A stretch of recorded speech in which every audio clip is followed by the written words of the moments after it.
segments on YouTube, but that was like a few months back. So no, we're like grassroots on YouTube. Hey, listen, that's how it starts, man. Yeah. You catch up. I like this. Soundproof, or these are Sound acoustic board. Just kind of dampen the noise. Yeah. No, it's pretty. So I need to create one of these. Yeah. Like a room. Let me do it. Yeah. So I just have to create the space for it, and then do, because I'm doing some of that. I have to do it. Some of the, like I do Zoom to Vegas, right? So the room is not like really set up, so then it's not really good. All the show that they have. I'm now twice a month. I'm there. Every other week I'm doing a show on ABC. So, and then they want weekly, and then they want podcasts. So a couple other places. So it's like I just don't have the time for it. But if you have a room, makes it easier. Yeah, and a setup like this is, it can be sort of. It can seem like a lot, but it's really not. Like all parts moving, it's not a whole lot. Not a whole lot, but if you have, I love the setup is there, so I don't have, you don't have to set it up every time. It's there, it's professional, it looks beautiful, it looks clean, and that's what it is. That's what you need. You can have gas. It looks. Thank you. This looks really cool. I appreciate it. Thank you very much. I like this touch. Thank you, man. Yeah, that's very good. Ballard has a good setup. Like that setup right there with that microphone coming down. No. This is more of personal. Yes. I like this. Intimate, intimate, and it's really nice. So no, you did a great job. And that's, thank you, I appreciate that. And that's important for the viewers to have a perspective. We have two cameras toggling, so they'll flip every 15 seconds. Oh, nice. So this one is going to be more predicated on you, and then this one's both of us. I went to do BuzzFeed, so I did an episode with BuzzFeed. Okay. So I'm driving in LA. Must have passed the front of it, BuzzFeed, like 20 times. I'm like, no, it can't be here. It can't be here. That building is shithole, right? Like homeless around it. It's just bad. God. So I walked in. It's a dingy room. I walk in, and that's the studio. It's a small little place, dingy, but they have beautiful lights and couch and everything that looks like. So if you just go like that, you'd be like, hell no, I'm not coming here. But they just have. But when you see it, be like, wow, it's BuzzFeed. All this stuff going on. But it's shitty. It's a shithole. I went to Good Morning America, right? This is big. The place they were shooting was shit. Really? But you see it the way it comes across because of all the setup that I have. The backdrops, all that stuff. It makes it look like, wow, that's $1 million. Really? No way. Yeah. Can we talk about that on the podcast? Your experiences with things like that? Because we want to know about the background, right? It's not. I know you're coming from product talking, right? Yeah. We're talking. Oh no. Well, we talk. So personal, whatever you start. I have a guy got crazy, bringing up, how was I brought up? I'm from Afghanistan. Yeah. So you'll get some Let's talk about stuff. That. Yeah. Cool. Yeah. Okay, one sec. Let me just make sure. So you're fairly light spoken. Okay. Right. I'm not. Okay. And so these mics are the best of the best mics. Yeah. So these mics, with their one direction, they're going to pick up what you're saying. Okay. However, because you're more light spoken than I am, and I have the dials set for a specific vernacular or tonality rather. Okay. Or decibel or whatever you want to call it. I want to make sure that you're going to get picked up in the mic, so it's going to be super important that, I know you've done this many times, so slow. We're like right there on the mic. And so what I'm going to do is I'm going to do the intro real time. Okay. There we go. And you've heard the intro. It's the Eric Thomas we're talking about. So I'll talk and then I'll bring you in. Let me just put this so it doesn't. Okay. So we got the. Okay. Yeah, go ahead. There we go. You look good, man. You look good. Very good. You're making me look fucking bad. Oh, man. Listen, I have to look good, right? You're the host. Dude. You look real good. Okay. 1, 2.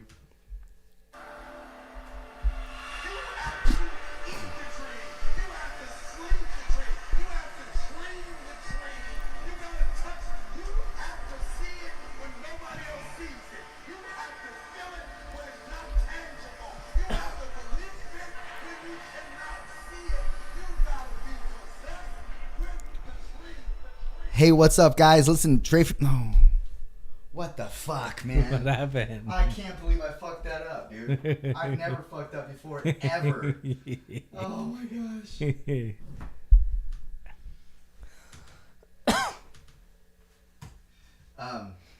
Funny thing, I did a story before this, and I was saying, "What's up, guys?" in the story. Perhaps that's where it came from.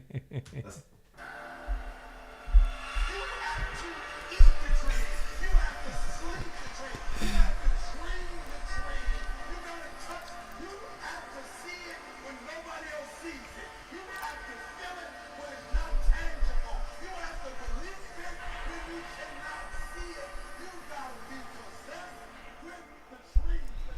What's up, guys, and welcome back to Straight from the Chest podcast. My name is Justin Groth, and I'm your host on this personal development and growth podcast. Listen, if you're new to the show, I just want to take this time and I want to welcome you. Thank you for being here. And listen, if you haven't yet subscribed to the channel, we're on Apple, Spotify, SoundCloud. Please do so. I'd appreciate the support. And if you value this podcast, please share it with somebody else. Link it on your IG stories. If it's on Instagram, please at me at Justin Craig Roth. I'll be sure to re-mention you in the stories just to help generate more awareness of the podcast, the guests we have on, and what we're doing over here. And I very much appreciate it. Very grateful for you. Thank you for tuning in. Without further ado, I'd like to welcome my guest, Dr. Nooristani. What's up, man? Welcome to the podcast. Thank you so much for having me. I've been looking forward to this. It's going to be an exciting episode, I hope. It will, man, because you have a really big story, and that's kind of what we want to get into. So before we do all that, please kind of give an outline of who you are for those that don't know you or aren't familiar with you. So I'm an internal medicine / critical care physician. I've been practicing medicine for over 16 years. I've been mainly in Central Coast, working at Sierra Vista, French Dignity for your local audience, and also now I'm a medical director at Lompoc Valley Medical Center in Lompoc. I'm also the founder of multiple non-for-profits, and a couple of them are local, which is the Slow Nor Foundation and Savvy Health, both of which serves uninsured population in the community. So we're going to get into this, but you have a massive supplement line, and that's actually how I was introduced to you, was through the supplement line. Now, I want to get into that, and I want to get into the nuts and bolts of all that. But I also, because this is a personal development podcast, I like hearing about people's stories. You know, what got them into the practice that they're in or the pursuit that they're in currently. So can you tell us a little bit about that? And don't be afraid to start wherever you would like. I mean, your upbringing, if you want to start just 10 years back, whatever you like.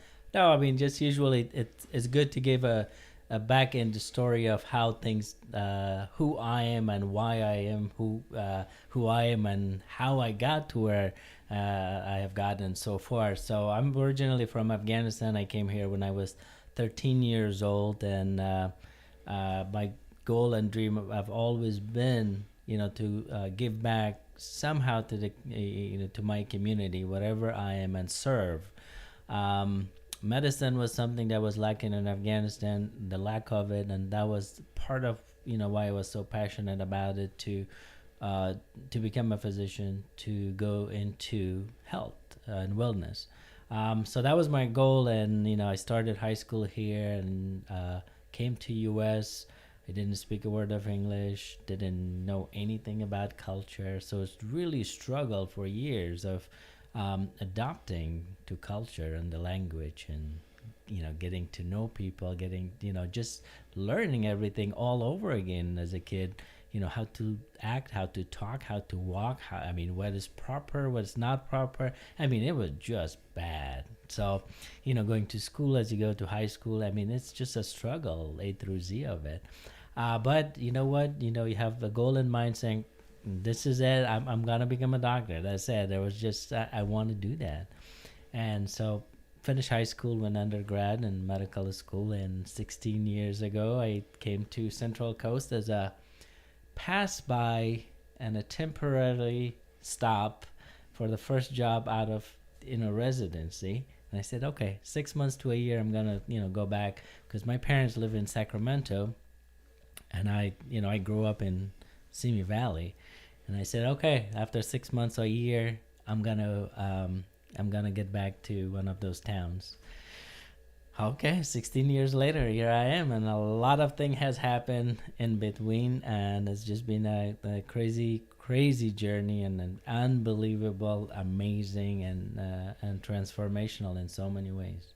So you mentioned that you got into medicine because there was a lack of medicine where you came from, Afghanistan. But can you tell me the main, I mean, apart from that, so seeing that there's a lack and it's scarce and there's a need for it, what was some of the driving impetus towards actually pursuing it and getting into it, full-fledged? To be honest with you, when I was in high school, my first choice was, I loved medicine and I wanted to do that, but my first choice was going to Air Force. I just almost went through that Air Force. Unfortunately, at that time, my parents didn't allow me to go, just giving the political aspects of things. So that didn't happen as a pilot. And because my uncle had a big influence on me, because he flew jets, F-15s, equivalent of Russian make, basically. And so I love that, right? So that didn't happen. And then I loved architect and design, and that became more of a hobby thing. And so I said medicine is, I always loved it, but, so that drove me to that. But seeing people dying, seeing people have nowhere to go, seeing people suffering from pain, from simple things, those are things that you never forget. Those things are like, can I do something about it? Would I have been able to change those people's life if I knew how to, if I was able to? And I think so that was the big drive and push to go in medicine route and focus on it. But once I focused, that was it. I never for a second moved to a different direction. It's like, eye on the prize. I don't care what I have to do. I had 3 jobs and I went full-time to school, but I just have to get to the points, right? So I just nonstop 15 years, like literally 14 years straight. Of schooling? Of schooling. Wow. Without a break. Oh, wow. Yeah, and that's after high school. Oh, no. So it's safe to say that your 20s were eaten up from just being in the books. Pretty much. Yeah, it is a commitment. And that's what a lot of people don't understand, that as a physician, there's very few occupations that require this much dedication. I remember residency, I used to put 120 hours a week of work in the hospital. 120 hours for 3 years. This is 3 full-time jobs. Nonstop. So it's a huge commitment. It's a physical, it's an emotional. So you have to be committed. You have to know this is what you want, and otherwise it's just so much pressure, a mountain of pressure on you to, get to the end point. So a major driving factor for most Americans is going to be money. Doing something that provides lots of monetary compensation. So I'm sure that was probably a byproduct of why you went into it, but it wasn't the full-fledged reason. That's correct. So the thing is that what people don't understand is, in today's world, being a physician really doesn't add up to a financial success. Well, you have to define financial success for everybody. Is different, right? I remember I used to make $300 a month, and it was enough for me. I paid my, gas, my tax, my insurance, etc. I ate out. I went to the movies. Great, lived with my parents. Was this in the 20s? I lived with my parents, right? Undergrad, I was like, high school. I just had a side job, so I didn't need that. But as you grow older, as you become more mature, as you finish, you get your degree, and you get to somewhere, your expenses goes up accordingly. You're not gonna be a physician and gonna drive something. It's just human desire, right? You're not gonna drive a crappy car. It's just you're gonna drive a nicer car. It costs you. You're gonna have a house, or a bigger house that you don't even need, but you will have. You need a bigger house. So everything changes. So it's, financial freedom is perspective of how you want, what kind of lifestyle you want. Now, if I look back and it was just finance, I would have never become a doctor. Absolutely not.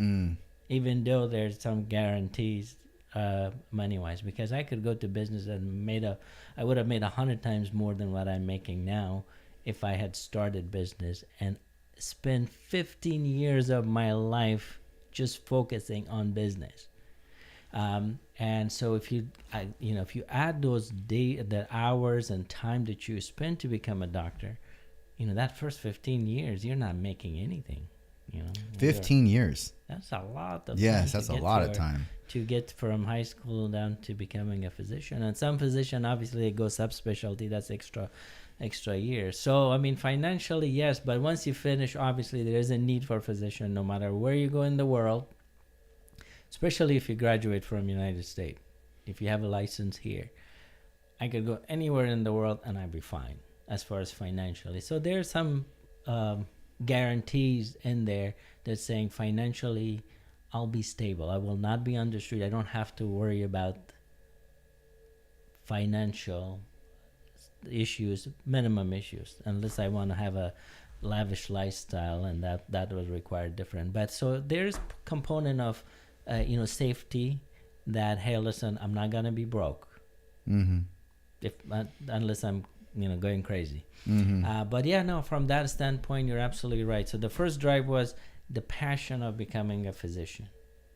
The secondary, or maybe even the tertiary, is finances, because at that time you don't even think about finance.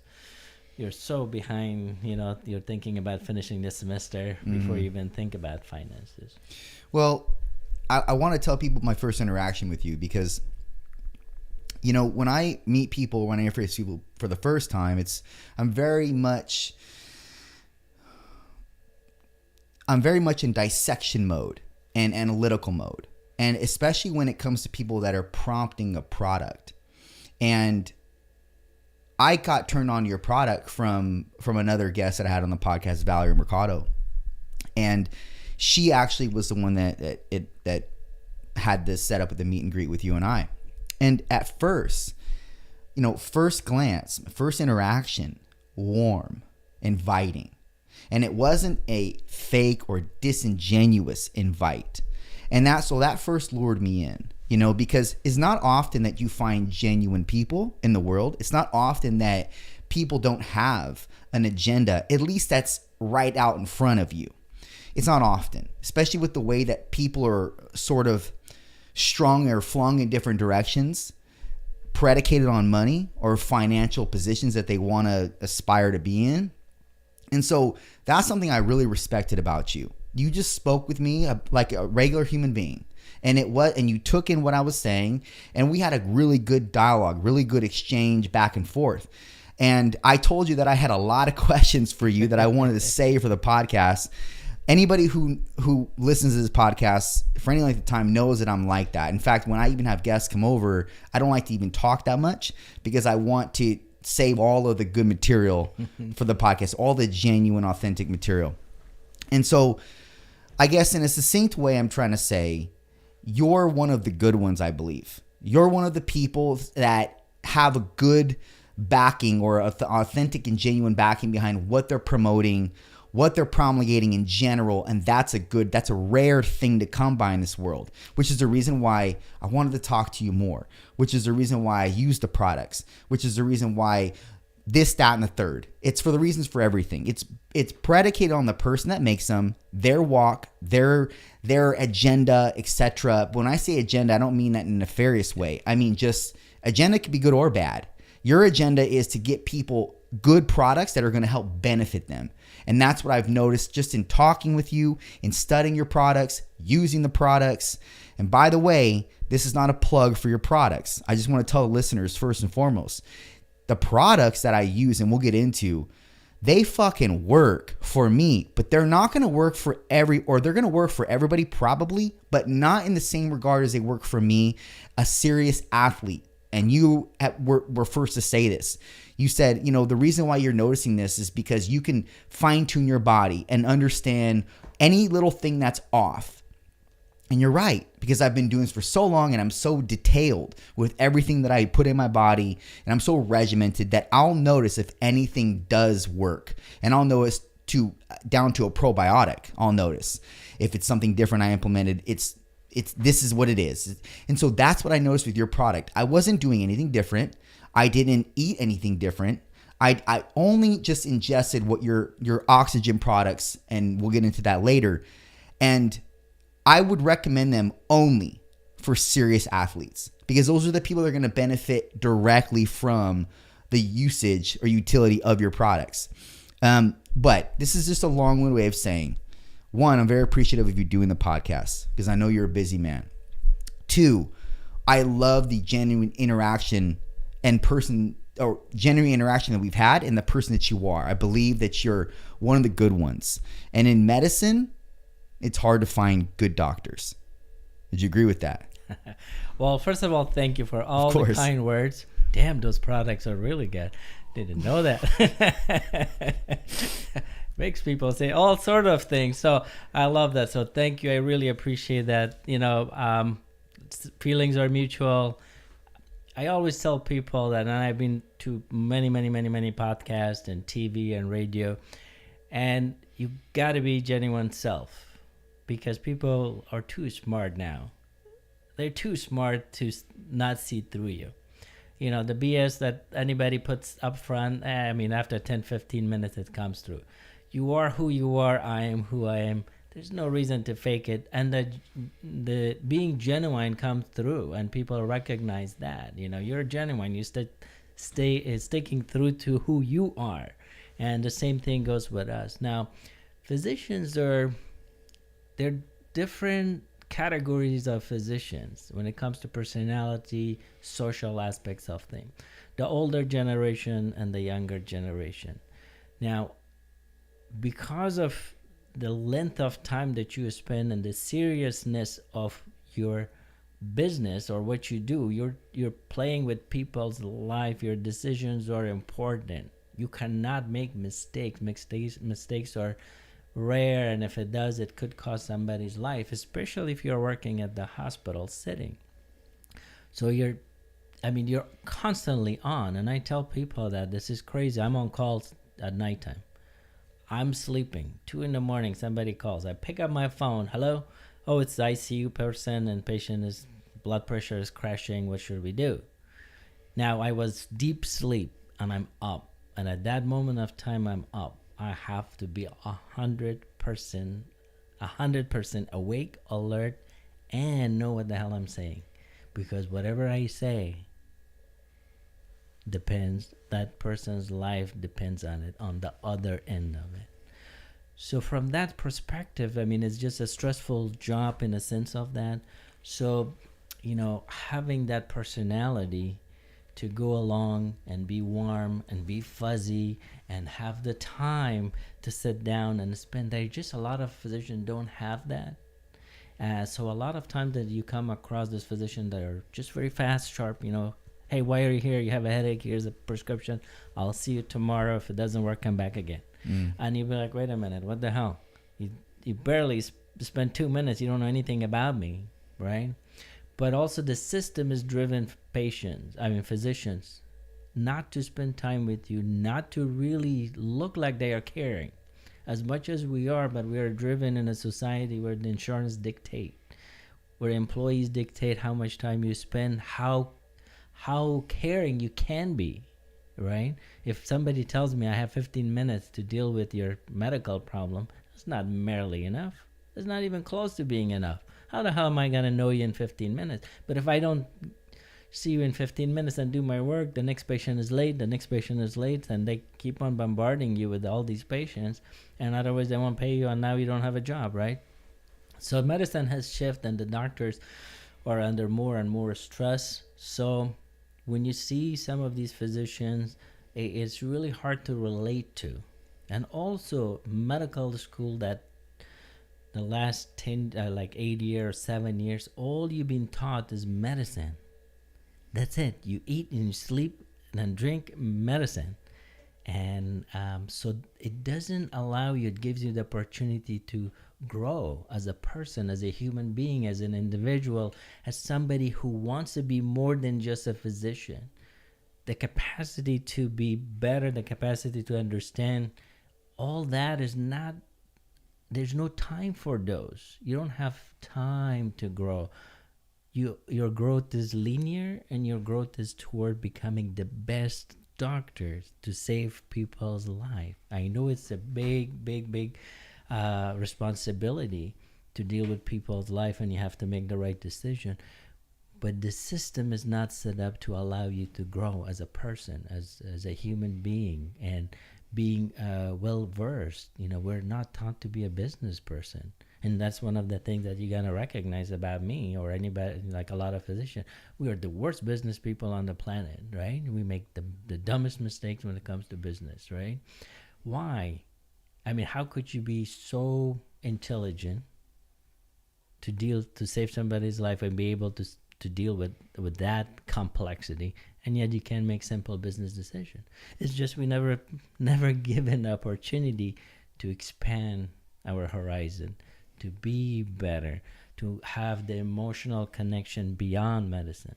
So that's challenging with a lot of physicians, whether they're older physician or younger physician, because the opportunities are not there. And by the time they graduate, they're just so linear trained that they follow that path. And those are some of the new generations are better. And unless you, as a human being, as an individual, as a physician, decide to change that, you're in that linear path and it's not changing. How would you change that? By reading, learning, going beyond. Stop taking the blinkers out and look around. And there's more life, there's more to life than just being a physician. Putting time, investing time and effort in you. You have to be the driver. You and only you can change you. Nobody else can change you. You got to be motivated to do more. You have to look beyond just that MD degree to be better, to be a better father, better husband, better brother, better family person, better human being. But I mean, in so many other ways that you could touch people's life in different way. Because once you become that person, now your impact on an individual, a person, a patient is so much more. You could really transform a patient, an individual who comes to you to help you in a profound and a different way, and you can leave a lasting effect on that person because they really connect with you. Now, if you're in pain and I'm going to take away that pain, there's nothing in the world can do that. No money in the world, nothing in the world can do that. But if I'm able to take your pain away, that's pretty amazing. And you feel great, and that that satisfaction for you and for me is just priceless. There's nothing in the world like that, right? But I also know that I have to be compassionate. You have to know that I really truly care about you and not about the money. It's not about me trying to get rid of you faster or not paying attention to you. I have to consider you as a human being, and you have to. It's my job for you to recognize me as a compassionate person, because if I haven't done that, then I haven't done part of my job as a physician, and that is the tricky part. Because there's not a lot of time in the time that you see people.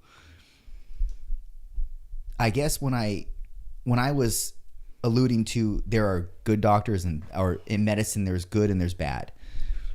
Excuse me. That might have been, I might have phrased that wrong, because the way you're illustrating it is beautiful, and the way what you're saying is basically they're taught to only practice and study and know medicine and dispense with medicine, but they leave an emotional quotient on the table as a result, because their mental faculties, mental space is only filled up with medicine and dispensing of medicine.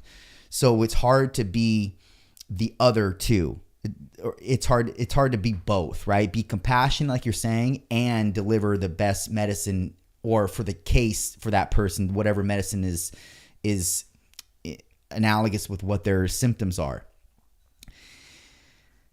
How, or I would ask this: do doctors get into medicine and they are just so linear in that regard that they lose out on the emotional quotient, they lose out on opportunities or relationships with people or with patients, and then because of that they get a bad rep?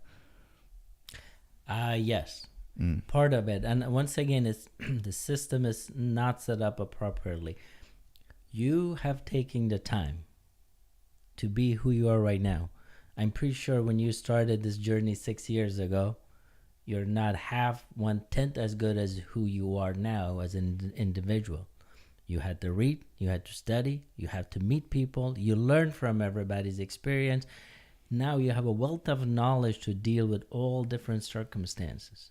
Now, imagine if you didn't have that and you were focused on one thing and one thing only. You weren't able to be a well-rounded person. Now, once again, the physicians are trying to change that in the new generation because of availability, but you have to have a lot of self-discipline and drive to do that because medicine is exhausting. And so a lot of people just bypass that and they are just not getting to the next level. And I don't blame them because it's just too much work to do. To now all of a sudden relearn things that you should have learned in your 20s, early 20s, right?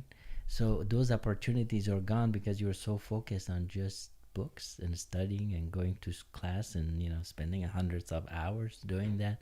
So you didn't have that opportunity like everybody else did, right? Some 8 to 5 job, and then you have weekends off and you have nights off and you could, socialize, be free, be exposed. And those are limitations that we face. And as a result of that, you see some of this. A lot of people are complaining about their physicians, saying, hey, they're not sincere, they're not passionate, they're not compassionate. But in reality is they are truly compassionate people who wants to save your life. They want to do the best for you. Now, nothing is 100%. Of course, they're a good physician, they're a bad physician, right? There's no, hey, this guy is just pure, pure and this is not, right? So there's no 100%. So you got a percentage of physicians are just ass. I don't know if I can say the word, but they are because they don't care, right? You can cuss. Yeah. So if you want to cuss. I have to behave. But I mean, but their personality was as such, and from beginning they haven't, but majority of physicians are there just to help you and to deliver you away from your problems. And sometimes the approach is just not there, so you don't see it. It takes a certain type of psychological profile to want to go into medicine, right? A certain type of psyche that is, well, for one, to do all the schooling, 10 plus years of schooling, and it takes a certain kind of individual to be able to immerse himself in that and stick it out all the way through. And then with that comes behavioral changes, probably mental changes, because you've been in the books for so long, you've been running a certain structure to your life for so long that you don't know anything different now. You kind of reframed, so to speak, the way that you think about things, the way that you see people, the way that you interact, everything has changed to some degree. I mean, and why would it not? Because you've been immersed in this thing for the last decade plus. So it's natural that you're going to be on a different level or operating on a different frequency when you meet with people, and that's going to come across probably to them as unemotional or unempathetic.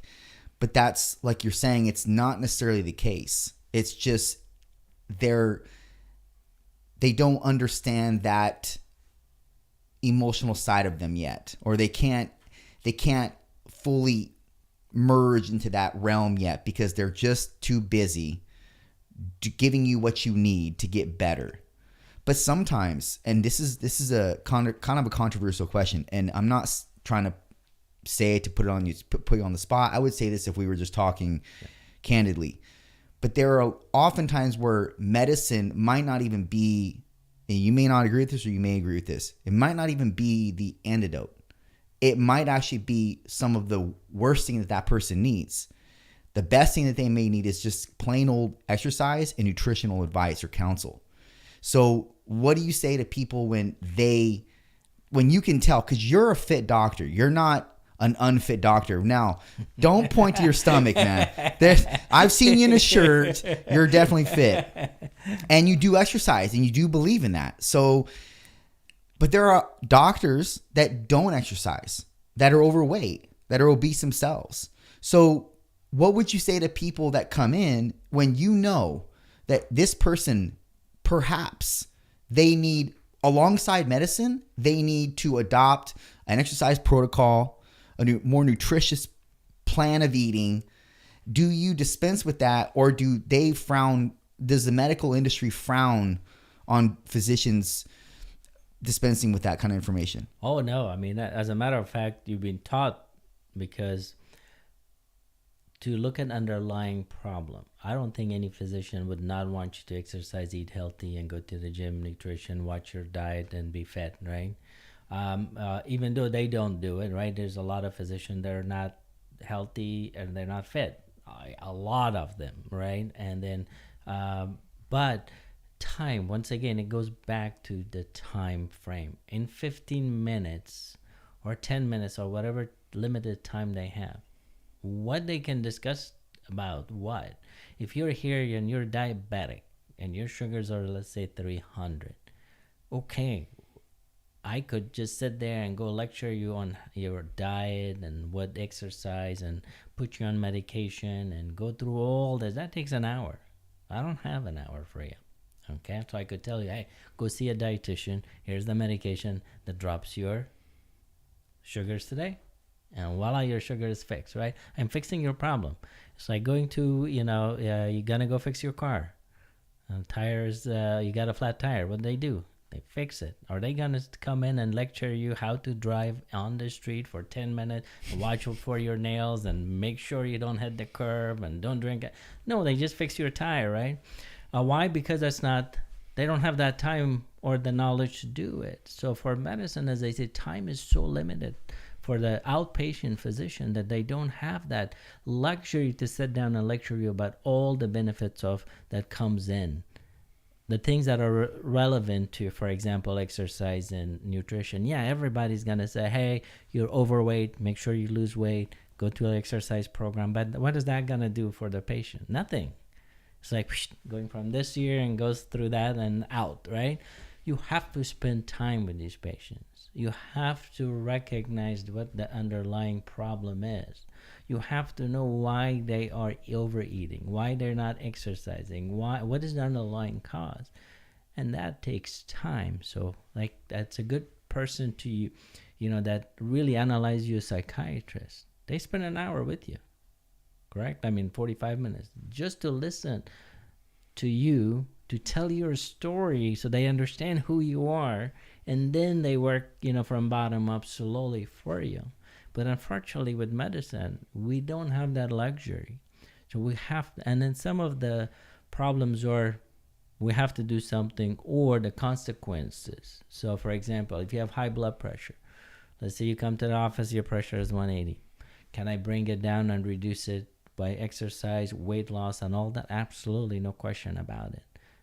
But it's going to take time. And in the meantime, if you're not complying with that strict regimen and working out and checking your pressure every day, and now it goes higher, guess what? You're going to end up with a stroke or heart attack.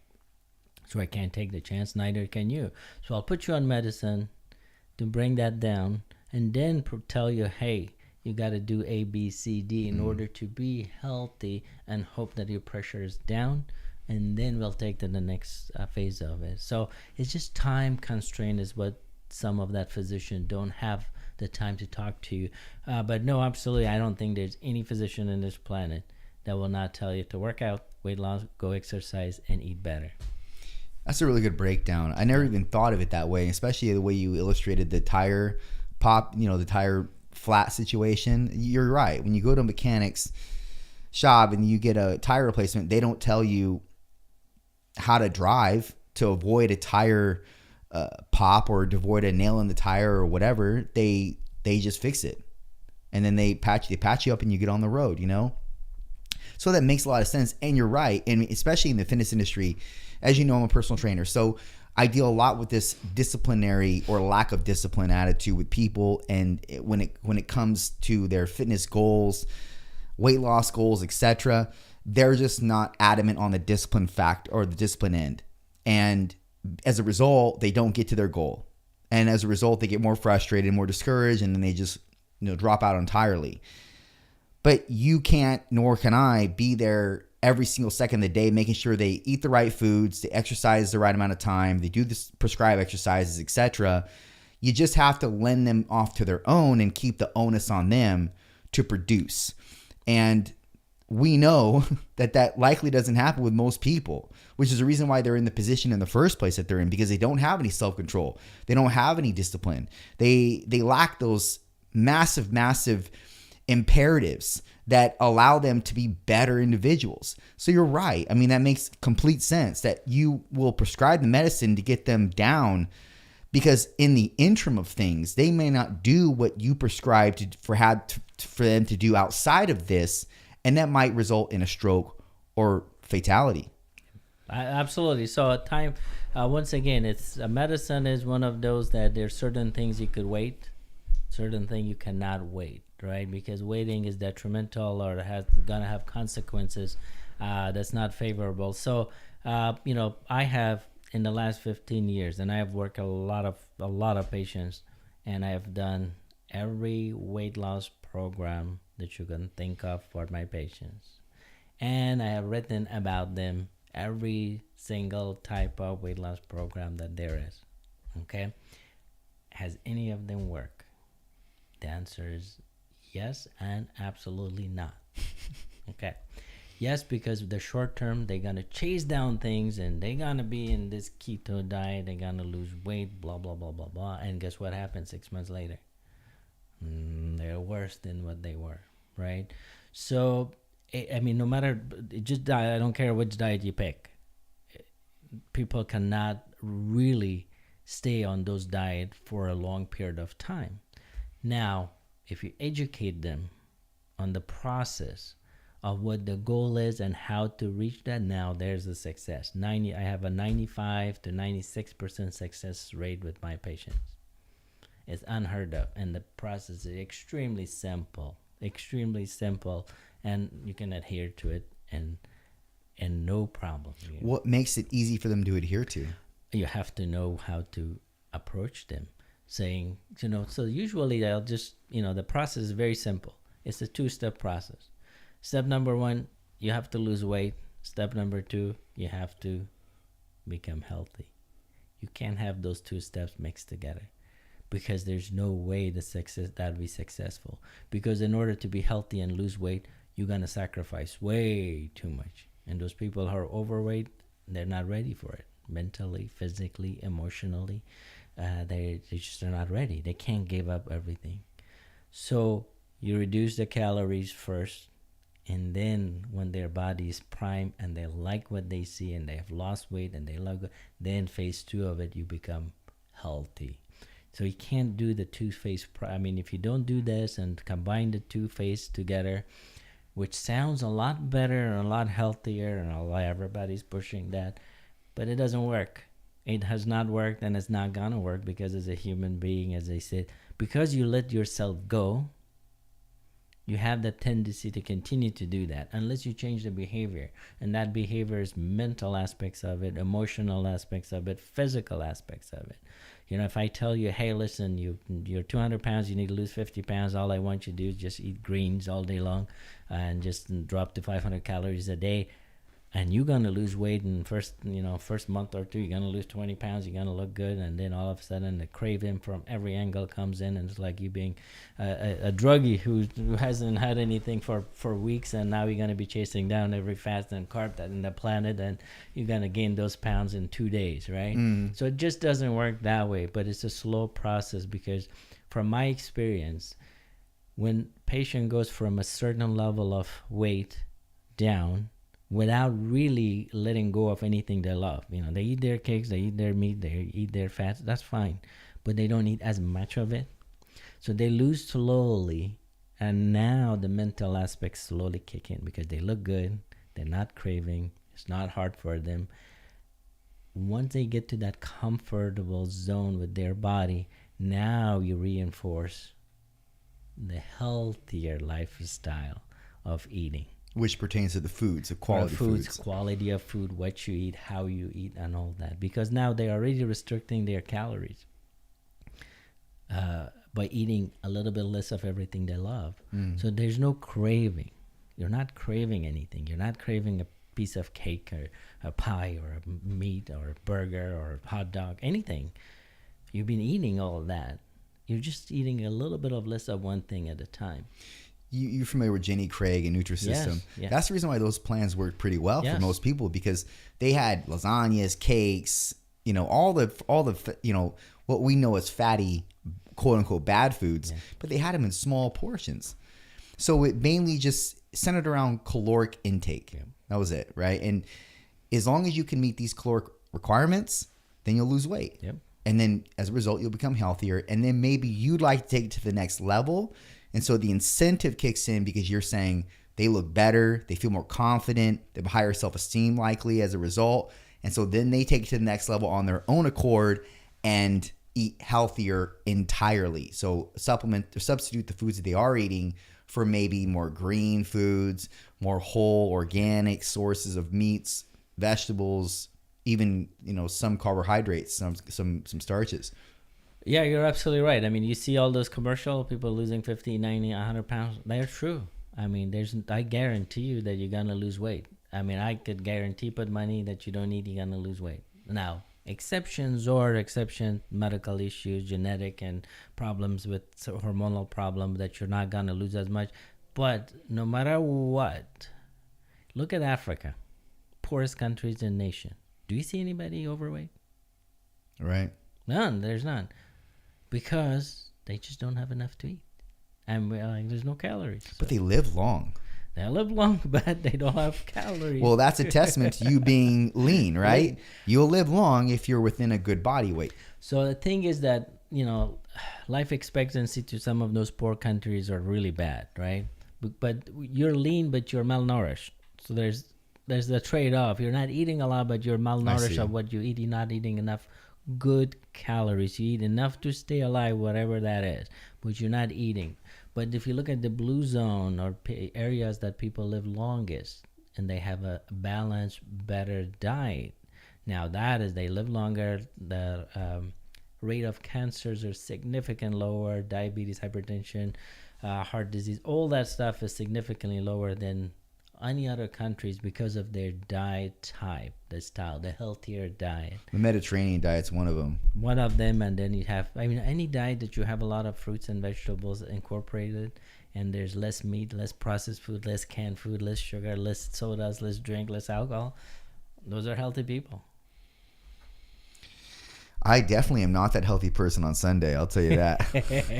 Sunday is what I coined cheat meal day. And oh my gosh, I'm having all the sweets, within a good, I don't know, probably 4 hours or so. I'm having like a big meal. Then I'm having, ice cream and donuts and shit. I mean, I just go. What is today, Saturday? Man, I should have had this conversation on Sunday. Oh, I know, huh?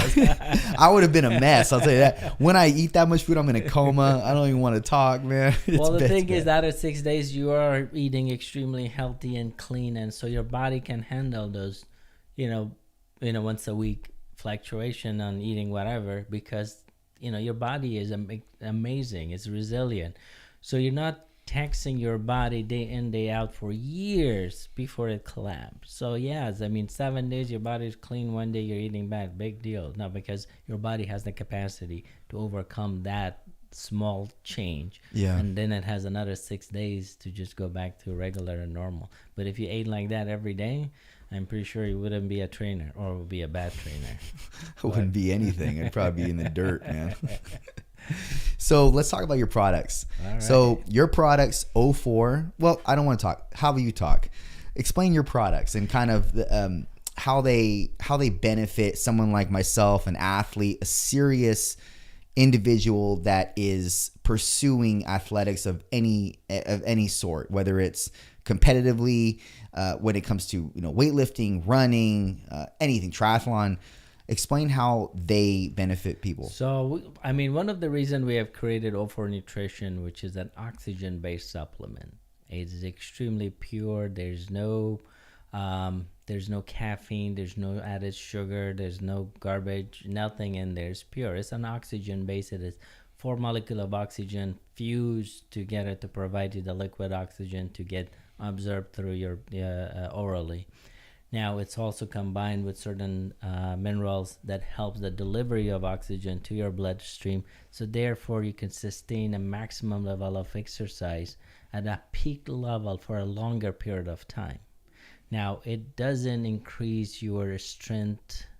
It doesn't make you, superhuman, but it gets you, what it does is it allows your body to function in an aerobic phase of exercise a little bit longer than the anaerobic phase, because once you hit the anaerobic phase of it, obviously your muscles gonna fatigue, right? Just the anaerobic phase for us, especially for triathlon people who are doing like distance running, etc.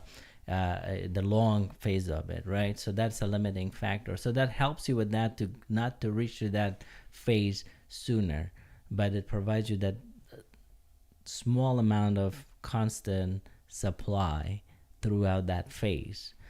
So we had done some clinical trials, and it increases your VO2 max, which, as you know, it allows you to perform better at a higher capacity. And then also it has a specific minerals that targets your body performance as far as helping your muscle to recover, for example, better, and perform during exercise, before and after. So there's 3 product, and actually 4 product in that family. One is before, one is after, one you can take during, and before or after. And then the other one is just the pure oxygen drops that are binded with iron that you take under your tongue. There's about 15 to 20 drops of that will give you that boost that you need. And it's just all clean. It's just, one of those product that not only just give you that capacity to perform better, but also be more focused.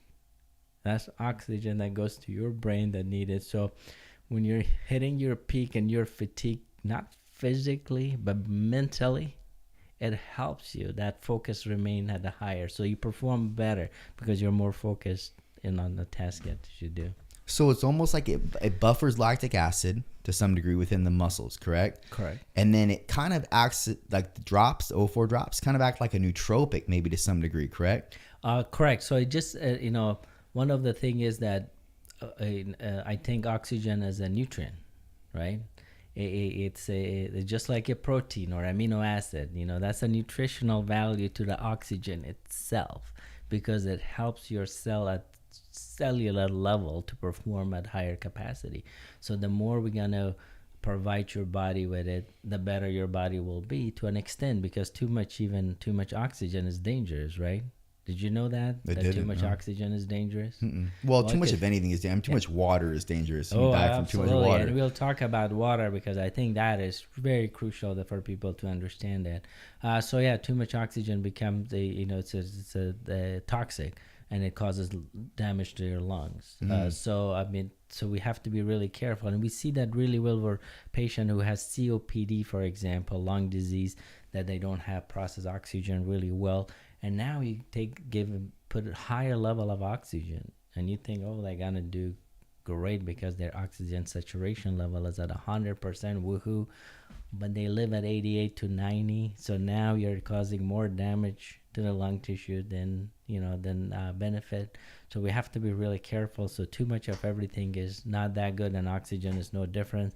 But this doesn't give you to that level of oxygenation, right? Sometimes people get short of breath when, excuse me, during exercise, and they have the oxygen mask, especially when you see these people in football. Excuse me. Get some water. So the products are designed to give you the much needed energy boost and sustainability, and it's pure. There's nothing in there. That's what I noticed when I was training, and I even told you this, when I didn't notice anything the first few days or so, but then about a week or so had gone by, and I noticed that I could train at fairly the same capacity in the very end of the last exercise as the beginning the first exercise. And for people that don't know how I train, I've talked about it on the podcast to some degree when it comes up organically. But when I train, I think there's two levels of exercise. There's one where you exercise or you just work out, and then there's training. You're actually training to become better, training the body part to become more, grow, etc. That's how I work out. That's how I train. So when I train, it's a lot harder. There's more of a byproduct of damage on the muscle because I'm exhausting it to such a large degree because I train in a way that's, and I've said this before, it's like I'm at war with my body when I'm training. And that's just a behavioral pattern that I default to when I train because of my early competitive days in bodybuilding and being a competitive bodybuilder. So that's how I know to work when I train in the gym. When I get into the gym, that's how I work. That's how I train. So that's not to pat myself on the back. It's just to give context.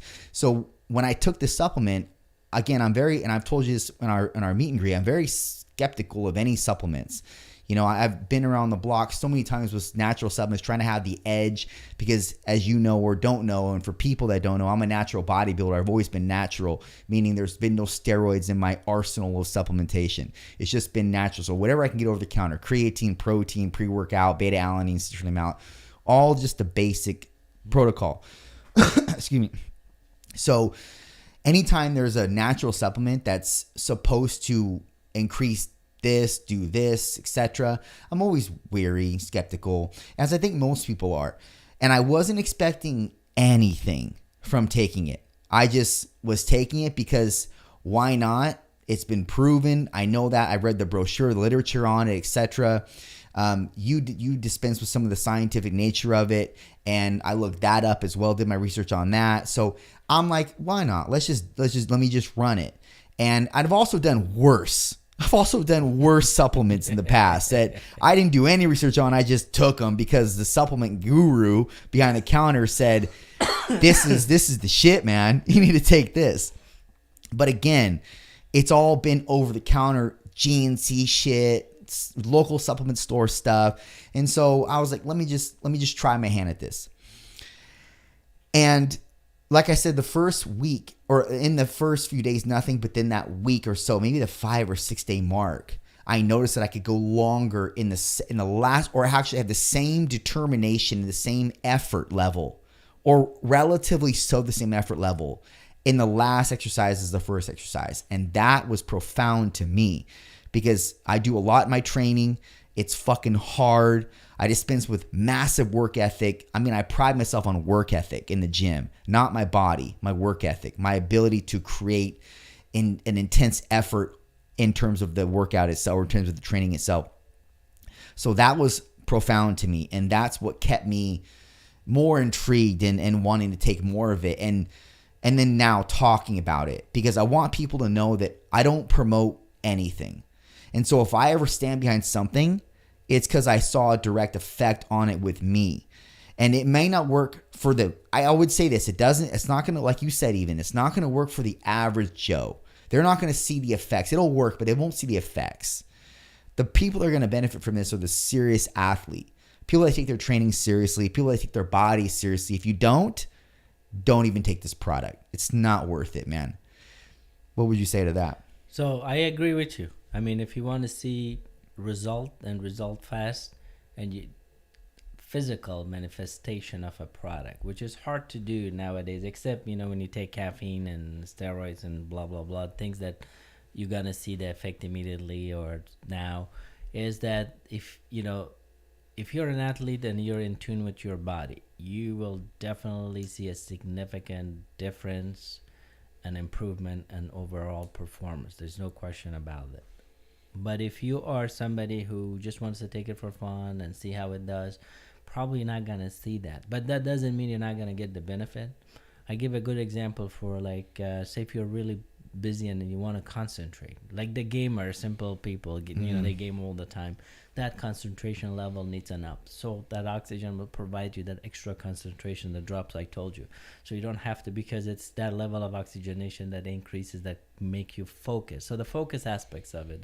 If you're a mom and you're really tired and you just need a little more energy and effort, you know, to chase down those 4 kids, then yeah, sure, that pre-workout, because it's nothing else. It's not gonna bulk you. It's not a supplement that is gonna get you that that has side effects or anything like that. It just deliver extra oxygen to your body, so you are running and doing more things. And this is the awakening. For awakening, right? Yes. So it's just, I mean, they're all awakening, revive, and restoration. They all have oxygen-based products with their, you know, main ingredient is the iron, the chromium, the magnesium, and the copper. So these are just cofactors that your body uses in so many enzymatic reaction that, you know, in a biochemical sense, your body's using that. So there's just nothing that goes to waste when you take that. Every part of it goes to your body and it does what it does.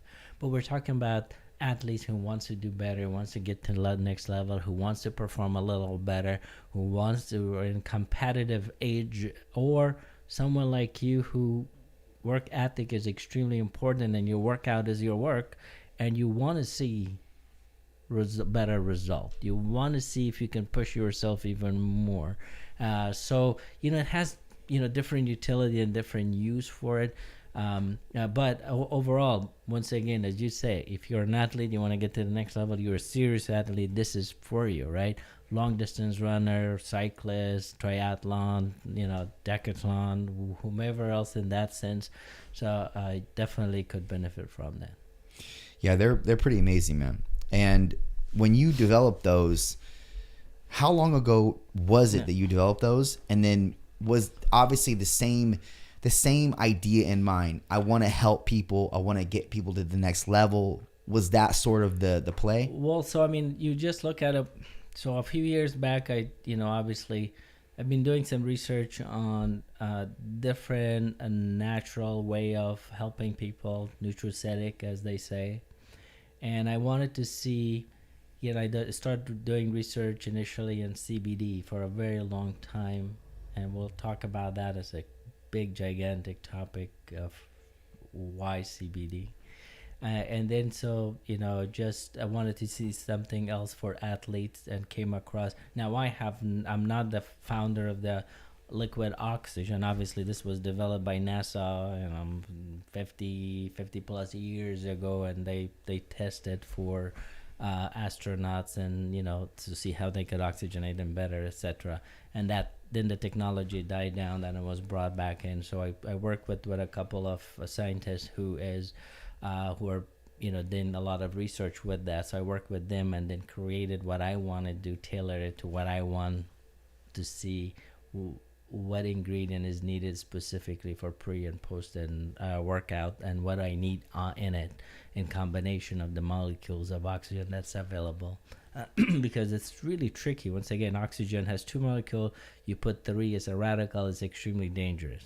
So you just have to be really careful what it is, making sure the processes are right, making sure it's done for the right reason, for the right people, with the right manufacturing capacity, etc. So it's just kind of finding the niche for it, to saying who will benefit from this in which way, and just then creating that. For example, we talked about O4 nutrition. We had a lot of nutrition supplement for bypass patient, gastric bypass patient, those people who wants to lose weight, they can't do it through natural way, they get surgery, they get bypass. Their body is lacking nutrient in order to survive. They will die. They will have serious medical issues if they don't take those supplements. So then they have all these pills that they are taking 20-24 a day with, you have to use glasses and glasses of water. So it's just really hard for them. The pills are big. They can't swallow. So we could, I went ahead. I said, how are we going to solve that problem? So we created a powder form of that. A powder form that is the only one in the world that's of its kind, of what it has and how much of it has, and dialed in according to the specific recommendation. So we created that. So is it the creation of, did I come up with it? No, but I created that based on the need and transform what wasn't available to something that is really makes sense for these patients. Now all they have to do is on this one, take 1 scoop a day. I transform 20 pills a day to 1 scoop a day, and they get so much of benefit, 100% bioavailable. So it's solving a problem. So when people say, did you invent that? No, I didn't invent I can't invent the ingredients are already invented. It's just how you apply it, where you get it, how you transform it, how you change it, what to add, when to add. All that stuff is becoming a patent process in a sense. But truly everything is in nature. There's nothing that you're going to see that nature doesn't offer you. Mm-hmm. There's nothing in the world except a few synthetic drugs. Even those are a derivative of some sort of plants or that's in the nature. So using the nature and solving problems.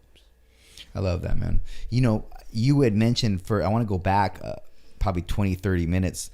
You talked about water being detrimental.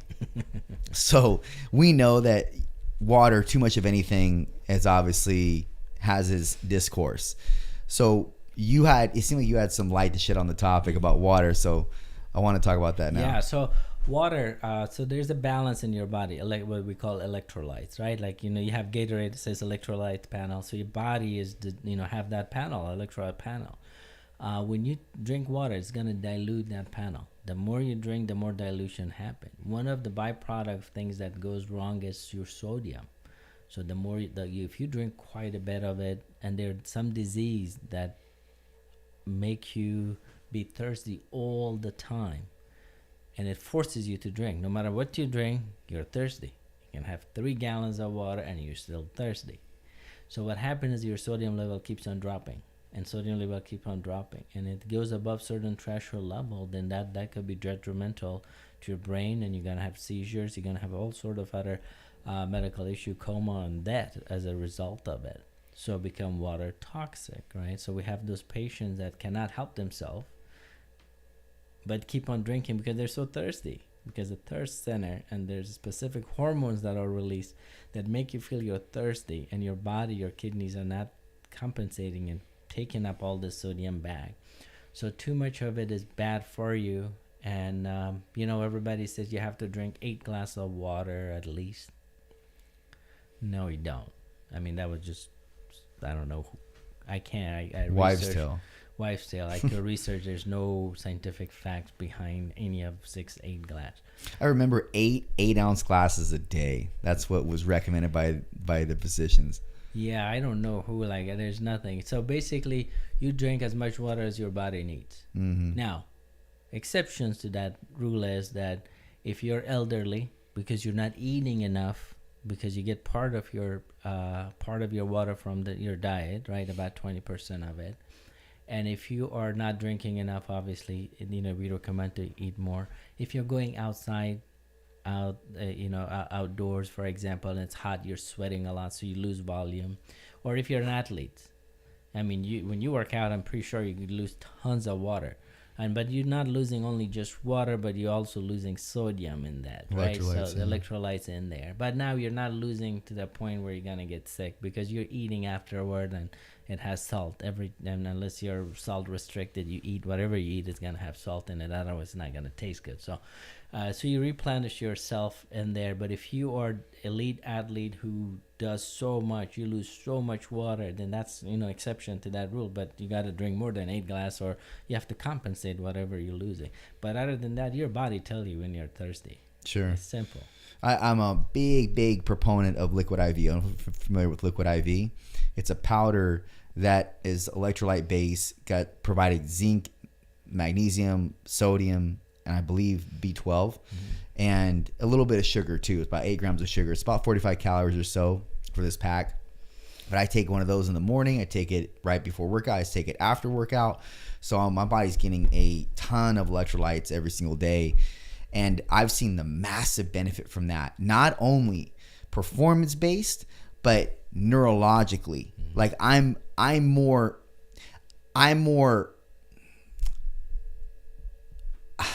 alert. I'm more fluid with my conversations. I can think of different words that I would want to use in a conversation more appropriately and more rapidly. It's just it's a nootropic in and of itself, electrolytes, and people kind of sleep on that. They kind of sleep on the fact that electrolytes are just it's salt. It's not just salt, man. There's so much more to it. And you benefit from it when you ingest. If you were to ingest liquid IV, this electrolyte blend, so to speak, and you were to have that before workout and then after workout, you'll see what I'm talking about. If you're akin to understanding how you conversate with people, how you dispense, how you talk, etc., you'll understand the nootropic effect that I'm speaking about when it comes to the electrolyte formula. It's very, very apparent, and I think people just kind of dismiss it as nothing because they want if they're looking for nootropics, they look for specific things like lion's mane and alpha GPC and these sorts of things that help to, stimulate mental faculties and promote more fluidity in the brain. But don't sleep on electrolytes. Very, very, very important. As an athlete, you have to, because you lose a lot, through sweat. When you're like, let's say, take an NBA player. You see them, they run from side to side. They dripping. So they need to be replacing not just with water, with electrolyte. As you say, electrolyte is not just water or sodium. You got the potassium, you got a chloride, you got if you're looking through that panel, it has for example, magnesium. You're gonna have your vitamins and that are part of that infused. So you're losing a lot more, not just from outside, but also your muscles are overdrive work. It needs nutrition. It's hungry. Your muscles are hungry. It's broken. It need to be repaired. So you need all that replacement. So when you say that for you, that's working because you're working so hard that you are deficient. You have to replenish, and it makes you feel better. Of course you're going to replace, otherwise you're short, you're in a deficit, you're in a negative, and you're always going to feel that burden. Your body will tell you, and that's why I tell you, your body will tell you what you need. What happens during pregnancy? Women crave things that are just completely odd, and they never had it. They hate those things. Why they eat things that they hate? There's certain nutrients that the body needs that it tells it that it needs. It's in signals. Hey, I need this nutrient. Some women eat clay. Really? Oh, yeah. Especially in third world country. Clay. Now, what does clay offer? Iron. I wanted to say that, but I didn't want to sound like a dumbass if I was wrong, so I didn't say anything. But I'm just saying, so they just, your body craves so much because it needs certain nutrient. So your body will tell you what is it that you're lacking. There are symptoms, right? You're confused, like you're lightheaded, there's got to be some, and we're talking electrolyte only, no other medical problem, just electrolyte imbalance, right? You have nauseated, you don't know why, you're feeling fatigued, you don't know why, you're cramping, you don't know why. So there's so much that comes in with that electrolyte imbalance. So you just have to be very conscious, in tune with your own body. Don't override things. If your body tells you something, listen to it. The body's very smart, very, very smart, and very resilient. And people don't give it enough credit to the body for what it's capable of and what it can endure. A lot. And the funny thing is that when you talk about being lethargic or having low energy or even like low libido, things like that, a lot of those things are tethered to electrolyte deficiencies, something on the surface end that people dismiss that could be easily repaired. It can also be aligned with low testosterone, estrogen being kind of out of whack a little bit, hormonal milieu being out of course a little bit, but that's on the more complex end. Sometimes sometimes if you correct the surface, it will correct the deeper, more intrinsic problems that are a result of you not correcting the surface problems yet. You're absolutely right. And as I said, when you don't know the underlying problem, right? Your brain tells you where to start. If you do that and it doesn't work, then you go to the next level. If that doesn't work, you go slowly to the next level. but you gotta be listening to your body. Start top, the easiest, most common thing, right? In medicine, we say 95% of things are just things that you should know by the time you're done with patient. You have to diagnose them. If you didn't diagnose, you didn't ask the right question, period. That's medicine. Only 5% is zebra. You're very rarely gonna see some odd disease that you don't know. So listening to your body and listening and reasoning with your body, and just surface, just basic thinking, will solve a lot of your problem. Yeah. If you're really craving something, then your body's telling you something. You just gotta listen. And then I'm talking about you're craving cake, your body's saying, I need more sugar because you're going toward diabetes. But other than that, as I said, so human body is so amazing. I'm telling you, 15, 16 years of practicing, and every day that I think I know, I don't know. A patient comes in that I scratch my head, I have no answer for it.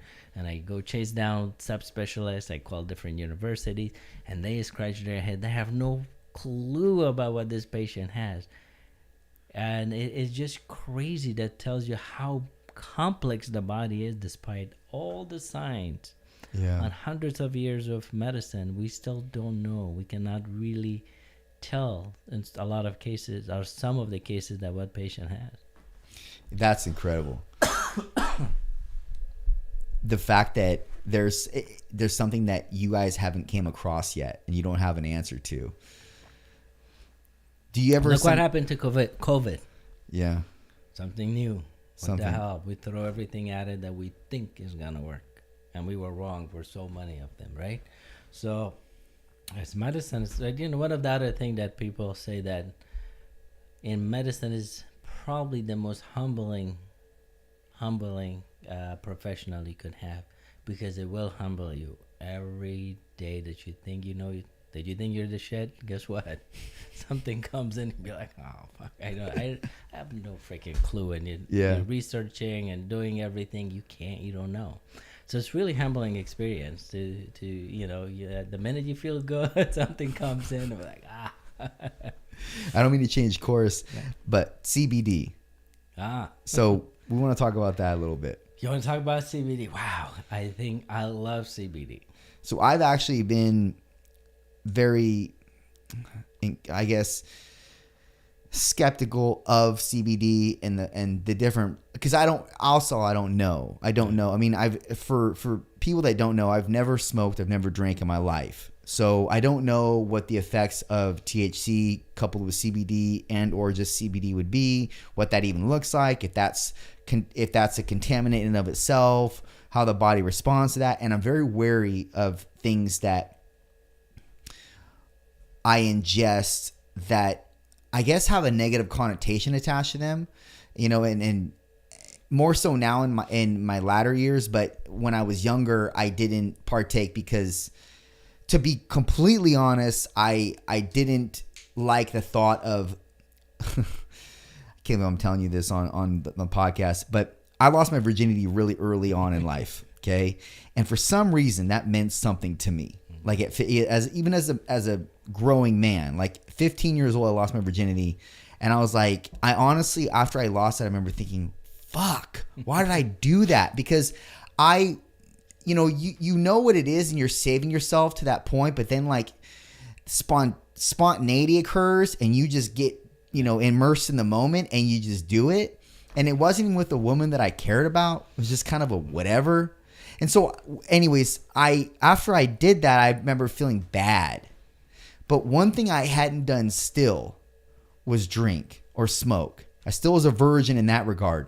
So in some way, my brain parsed it out to where, well, you still have your virginity with drinking and smoking. So don't do that.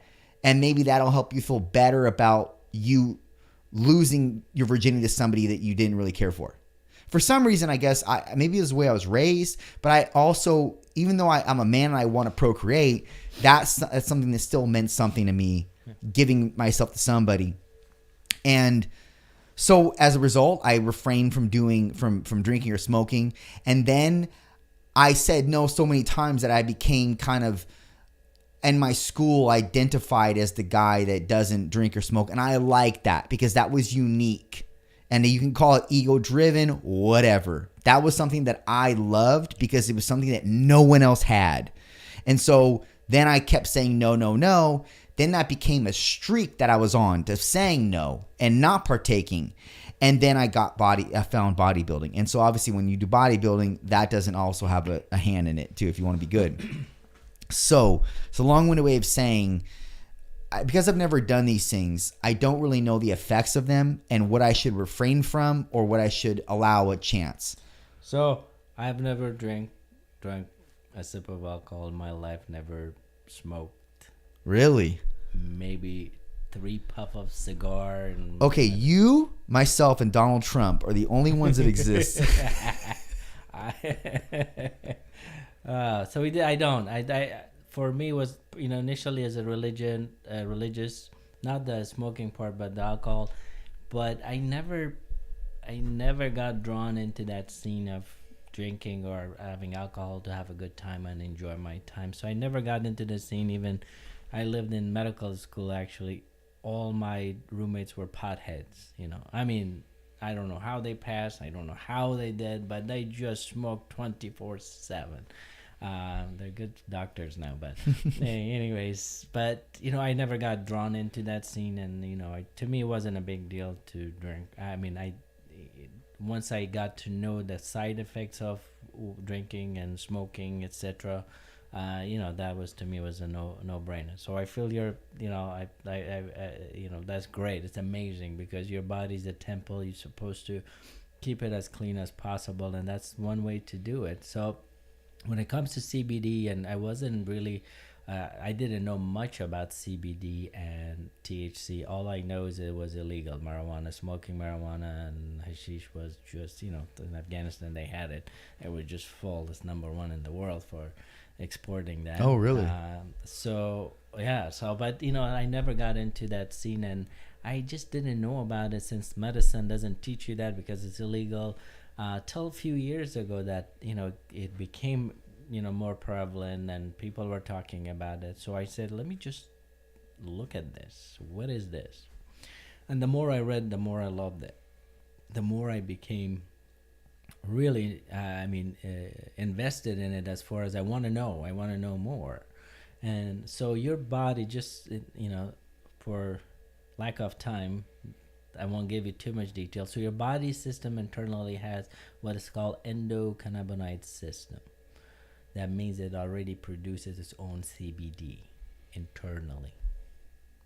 Okay, so just the CBD. We're not talking about THC. I'm not talking about the marijuana component of it, right? We're just talking about the CBD component of the flower, the hemp, right?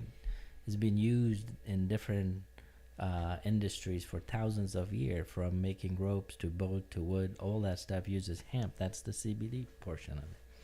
So the CBD is, because it's involved in every aspect of your body, every part of your body, from nervous system to musculoskeleton to lungs to heart, everything has receptor for CBD. So your body produces that on a regular interval, but very small amount. Now, adding that CBD to it, giving it extra, has a million benefits beyond. I think the future of medicine is based on that. But THC part, no, I'm not going into that THC. I'm not interested in, because of side effects of it. And medically we see it. So one of the trend that we see now is pretty interesting. As the CBD, so the CBD is part of the THC for the marijuana. The plant had the CBD as a combined to it. So as this marijuana has become more concentrated, the less CBD it has, more concentration. Now a lot of patient comes in, younger kids with nausea, vomiting, cannot stop vomiting, they can't tolerate anything because of the effect of THC, and the counter effect of CBD is not there. So CBD is opposite of THC. If you can, sure, it keep that balance, so you could get the benefit of THC without worrying about side effects. So now that has disappeared because of all the strains that have become so stronger. So CBD internally, they does so much for you. I mean, it's unreal in which capacity. The problem is that it's how you produce it. And it has to, it's a fat molecule, literally. It has to be mixed with a specific material in order to get absorbed in your body. Whether it's topical, whether it's gummies, whether it's drops, whether it's capsules, whatever it is, the absorption is a problem. So therefore you can see, I mean, I walked into New Frontier today, as I was telling you. I don't know, there's about 40 different brands of CBD. I don't know what is what anymore because I can't really decipher who did what kind of work. So it's not regulated. And it's hard to find the right one that is regulated that works. Now, I give you an example. I went to I was involved with a big company down in Denver, Colorado. And as I was there as a consultant, and they did this formulation and they sent it to me 3 times, and all 3 times I said, do not send this to patients because it's just not the right one. It gives you nausea, vomiting. It's just, you guys didn't do the process right. And they're scientists, and they said, hell no, this is good enough. I don't know what you're talking about. The company went bankruptcy and lost millions. So there's a lot of them every day. There's companies that people make in their kitchen. They just get the CBD, mix it with whatever lotions they get from Walmart or Target or whatever. They mix it together, put it in a bottle, ship it, and there we go. That's the CBD. So it's really hard to find the right CBD, and that's the challenging part. Do I use it for my patient? Topical? Absolutely. I mean, it works amazing, right? It's huge anti-inflammatory processes. I use it as a capsule for chronic pain patient, and we have worked with the addiction medicine physicians to get patient off of pain medication, and it works like a charm. It reduces stress, anxiety, depression, emotional awareness. So it affects you in every possible level in a positive way. Granted, there's no THC in it, and so that becomes the second question, whether it is pure or not. It is whether it's full spectrum or not. Does it have all the goodness? Am I gonna get it? Is it gonna get absorbed or not? So that part is what I would say. I don't know which brand that you take. I work with a couple brands, and I'm very confident about those. As a matter of fact, I'm gonna probably launch a brand into that, after 3-4 years of working on it. So that's the only thing. But otherwise, CBD is safe, doesn't alter your, brain. And as a physician, it's hard to tell because there's really no clinical trials that has been published as of yet, but they're working on it, with the exception of there's 2 drugs that are FDA approved for seizures, and those works, but these are extremely high concentration of CBD to stop the seizures.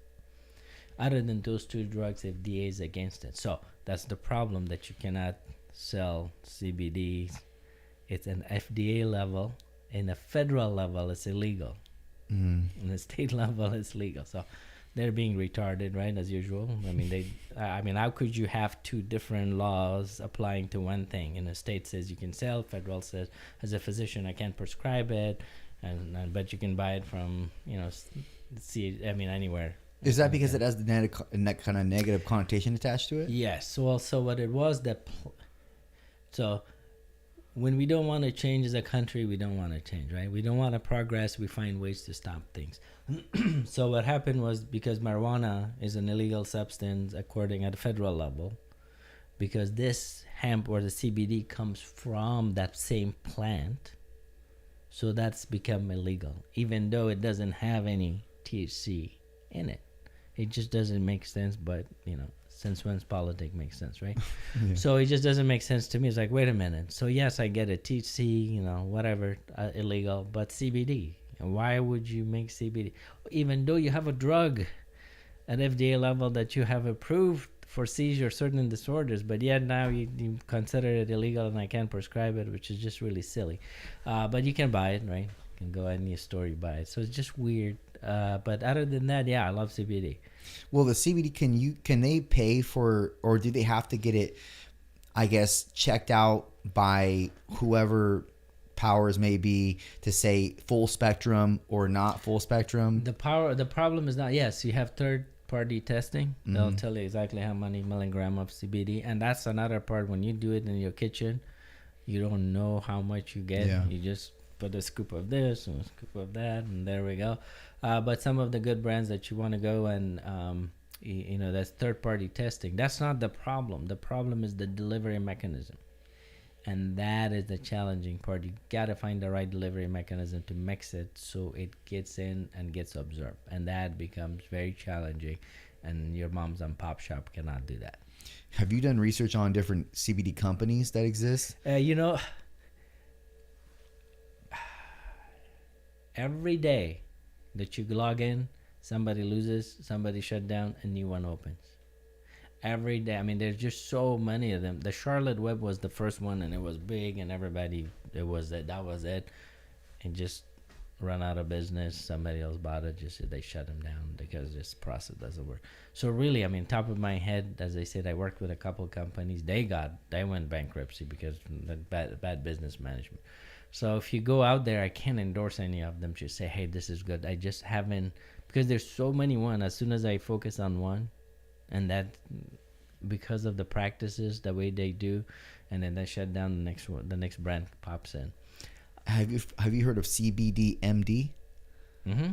Okay, that's the one that's kind of I think the biggest promoted one, at least with like lots of the podcasts and YouTube channels and such.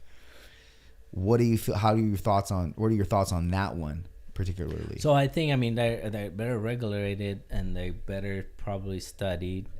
Once again, one of the things that is really scary is that putting your name behind any brands as a physician, right?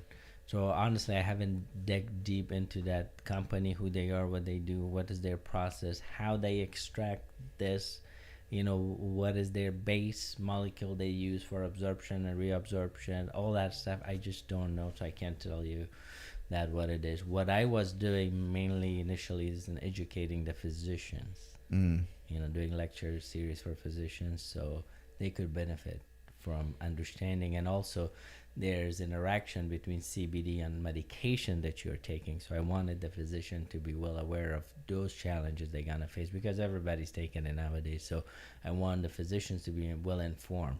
So when they prescribe, they have to ask the patient whether they take CBD, because nobody says, it's like nobody asks you if you're taking vitamin C. Nobody's gonna ask you if you're taking CBD, but it's something that everybody's taking it. So for a physician, we have to be extremely careful, because some of this drug interaction happens with CBD while you're in CBD. So we have to be mindful of that and change the dose of some of medication. Are there things that CBD could take the place of in terms of medicine? A lot. A lot. Do you think that's the reason why they're apprehensive, at least physicians are, at prescribing CBD? Or we can't prescribe it because it's illegal. There's no medication. Getting more in depth. The powers be. Yes. Yeah, they don't like to lose money. Powers be don't like to money. So I always laugh as because we say, well, the technology is not there. Really, we spent 6 months. We came up with a vaccine. We used to spend 10 years. So let me get this straight. When we really need shit, you can get it done in 6 months. True. When it's not in your, it's like, what's the point? What is the point? Yeah, of course you're gonna kick the bucket down the road, and you're not gonna even focus on that. I guarantee you, a majority of disease, including some of the cancer, will be cured if we put the same effort as we put on curing or getting a vaccination for COVID at a short period of time. There's no way on the planet that we don't have the technology to solve some of these problems. But we don't want to. It costs a lot of money. We don't want to. Unless the government dumps billions and billions of dollars. So, one of the things, the vaccines came out with 6 months. Everybody's like, what the hell? That's unheard of. That's bullshit. They're cutting corners. No, they're not cutting corners. They got a shitload of money, and they don't have to wait around for phase 1, phase 2, phase 3. They didn't care about phase 1, phase 2. They got billions of dollars to do phase 1 and 2 and 3 and 4, and if it didn't work, redo it again. They didn't care. When you develop a drug, usually it takes 10 years because you have to wait. Okay, research and development, phase 1. Then you have to wait. If phase 1 work, you wait and get money. Raise money for phase 2. Phase 2 work, you have to raise money for phase 3. Well, when you have a shitload of money, the government throws at you and say, here we go. Why do you care? You just go through the phases, and if it doesn't work, you repeat the process. So that the time frame is so much shorter. And now technology also caught up. Before, we used to do genetic processing, like recognizing the genes, right? Before, it took years. I mean, back in the days, we didn't have that, so it was just trial. Now, one day, few hours, and I'm sequencing a virus gene. I know exactly how it behaves. I know exactly what to do, where to change to make those changes. Without me blink of the eye, 2 days and I'm done. Now the rest is just making those changes and putting in a vaccine. Those days are gone anymore that people spend 10 years to make vaccines. Technology has changed. So if they want to do things, they can. But if they don't want to do things, it takes it slow, nice way, and it takes years to develop. Wow. I'm learning so much about the back end of everything and how it works. And, as just a spectator, a mere spectator on the outside looking into these big, big pharma or big corporations, big, things in general, like even like the onset of the vaccine. It's just to have a different outlook or to understand a different perspective, because like yourself, which is actually immersed in that thing, it's so enlightening, and you've definitely opened my eyes to a lot of things regarding that. Not only just that, like the process of the vaccine, but let's say just the way that physicians themselves look at people, and that it's not that they're like, this is one of the big takeaways I took from this conversation, that they're not bad people inherently. They just are so focused and hone in on one thing. They don't have time, and the way that the system is rigged, they don't allow time to. Now you sound like Trump. The system is rigged. or whatever. However you want to word that. I like it. that the way the system is put together, that they don't have the requisite time to spend with the people at learning them and consulting with them and actually being able to care on the level that patient wants them to care on. I think once again, the first thing as a physician, you take a note to do no harm and take care of people. And that's it. For the next 12 years, it's your forced, to do that. And you're not it's hard to deviate from that. But, personalities are different. Bedside manners are different. And I always tell my family, even they go in and inside the hospital, they have some doctors that with the shittiest attitude, you just don't want to talk to them and say, leave me alone. But sometimes you say, hey, listen, Mom, that's the best doctor. Forget about his attitude. Focus on what he can do for you. Don't worry about his shitty attitude. So, sometimes, as I say, it is hard. It's a hard job. It's a lot of, I work at the hospitals mainly. So think about it. When I went to COVID hit, I lost more people in 2 years than 15 years of practice combined. Do you know how hard that is to get up every day, going to work? Somebody's gonna die. It's not like you don't know. Somebody's gonna die in your hand, in your care. And then when you go in there and you say, I'm gonna catch COVID because I'm constantly exposed to these patients, and I might bring that COVID back to my own family and put my own family in danger day in, day out for 2 years straight and beyond. You know how stressful that is? To go to literally a war zone, people are gonna die, and to come back that you're putting yourself at risk and your family at risk every single day. That was the worst 2 years of my life as far as physician concerned. I don't know how mentally a lot of physicians got over it and how I got over it, because I always have a different perspective in life and see the good of things, of saving. Yeah, I lost one, but I save another 100. That's so that gives you some sort of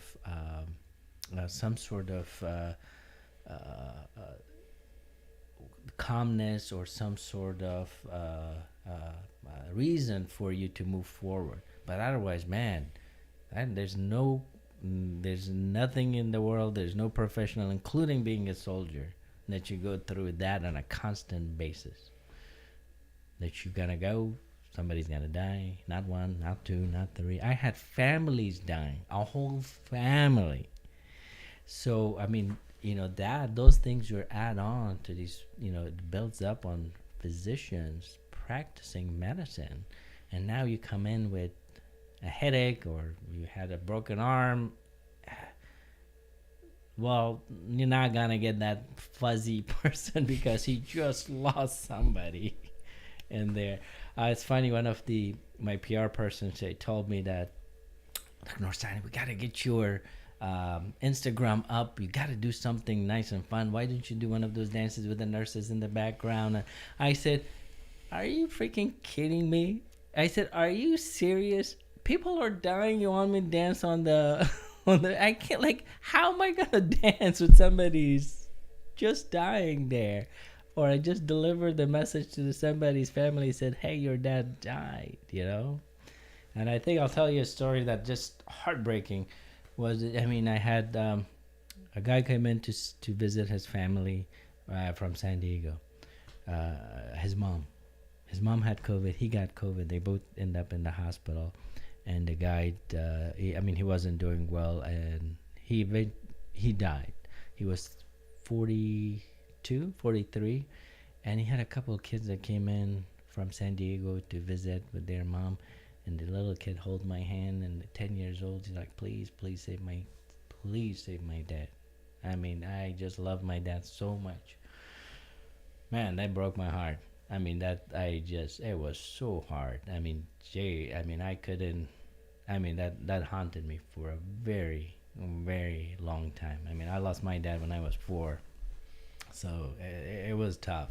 So when you see all of that and all of a sudden somebody complaining about not getting their pain medication on time, they're pissed off or why physician had some attitude, it put it in perspective. It's just challenging. So, sometimes it's, if you are, I tell everybody, if you think that your physician is not paying attention to you or you're not getting something out of him, don't get upset, change physicians. Find somebody who is, can relate to you and deliver what you need. And there are tons of other physicians who are flexible, capable, understand. They're good physicians, bad physicians, but so you have to go through. You're not gonna like it. You are a personal trainer. I've seen personal trainers in the gym for the last 15, 16 years. About 90% of them, I don't want to even talk because they're not in shape to begin with. So to me, it's like, oh, no, it's a turnoff, right? Same thing if I go to a physician, they're really bad. Unless I personally know them, they're good. I wouldn't put up with their attitude, practice, etc. So I'll go to somebody that I feel comfortable with. So, and there's always option. You're not limited to one physician or one practitioner, but you just got to go to the next one that you find that you feel comfortable with. But once you have that, then you keep that physician for, years to come. You said something very, very, very profound to me, at least. You said, when I took the oath, or when I was taking my oath as a physician, that basically means that you uphold an integrity to, or rather an integral position to always dispense with what's right to people. And I think that sometimes the oath gets lost in translation when it comes to practicing in real life. And I think that just from our conversation and our interactions, that's probably something that you uphold constantly. You're always thinking about remembering your oath that you took. And that's important because it's a symbol of integrity. It's a symbol of character. It's a symbol of moral compass to that person, individual, such as yourself, like the physician, or even people that just are in charge of people in general, whether it comes to their bodies, like myself, it's on a far, attenuated level. I just deal with people's bodies and getting them stronger, helping them feel more empowered, and in terms of the exercises and understanding the exercise, what to do, how to implement these things. But you're in control of people's health. And so when you take your oath and you remember the oath you took, it helps you to put things in perspective on the daily, I would imagine, to uphold that integrity and that sort of counsel and that direction, the navigation for people.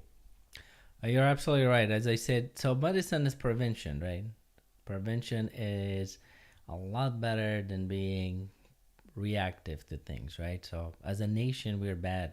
We're not a proactive nation. We are a reactive nation.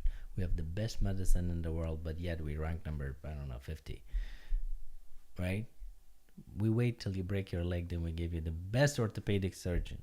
And we just don't tell you, hey, you're old, make sure you use a walker, right? Simple things. So prevention. So what you do is exercising and getting these people their body and help them with their nutrition. You are preventing them from coming to the hospital and seeing me. So your job is as important as our job, because you're doing the first step of thing. Don't get sick. And the way to not to get sick, exercise, eat right, eat healthy, and focus on your body. So without that, you're going to see a lot more. So you weren't here, people like you weren't here, nutritionists weren't here, gyms weren't here. We're going to be seeing hundreds of more patients, right? So you are part of that system, that cycle that prevents, that help, that saves life.